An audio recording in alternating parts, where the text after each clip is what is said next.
Di ay no, siyam ka mga barangay sa Central Visayas magkanawat og drug cleared status.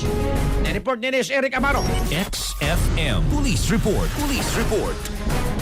Kapag Eric, mga kagilan nakadawat na og drug cleared status ang siyan ka mga barangay sa Central Visayas humana sa makutiusab nga pagsusi sa Regional Oversight Committee on Barangay Drug Clearing kon ROCBDC, no, ang ilusab nga kalutusan sa og mga implementasyon sa Barangay Drug Clearing program.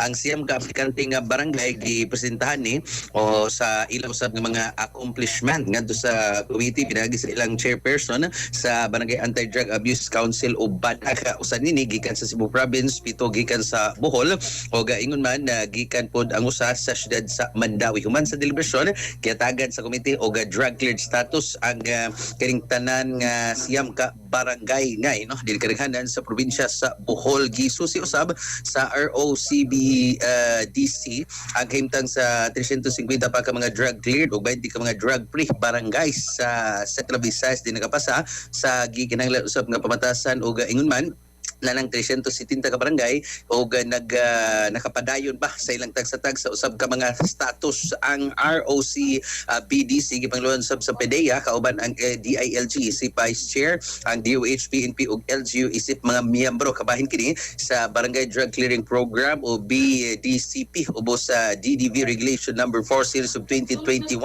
Din padayon usab ang mga barangay sa pagpatuman sa mga programa batok sa illegal nga droga aron malikayan ang pagbalik sa mga kalihukan sa illegal nga kiniga drogas sa ilang tagsa-tagsa ka mga barangay o komunidad. So barangay mo nito kasikas gikan sab sa PDEA 7 mga katropa para kondisyon mo mga kahigalan dapat healthy coffee gud inyong imnon mga katropa. Kape nga tambal, kape nga good for the heart, memory, immune system mga kahigalan kana mo ni kape nga ginama sa Yaswood Incorporated Santon Plus Coffee Mix. Alang sa kusang Pilipino para sa Pilipino sa katropa Eric Amaro. XFM Report. May pagpaminaw ni Boy Santon Plus Gold, mapalit sa mga butika sa inyong lugar.